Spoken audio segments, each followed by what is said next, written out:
conversation. We have so much confusion.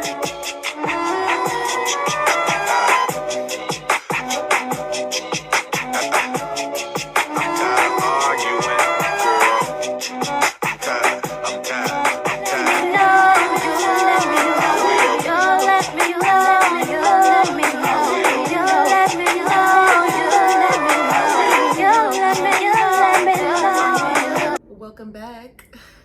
So for Halloween this year, I've decided to mimic one of AALIYAH's looks out of the We Need a Resolution video. She had like a glossy red lip, red pigmented blush. She had like a strong nose contour, and it was just very deep and dark. And I was like, you know what? This is what I want to do. So I'm just calling the Halloween gods to bless me with this, because this really looks amazing. If you like what you see, please let me know in the comments, subscribe to my channel, and just let me know your thoughts, because you know that's the one and only Slay way, okay?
Was in my head, am I supposed to change? Am I supposed to change?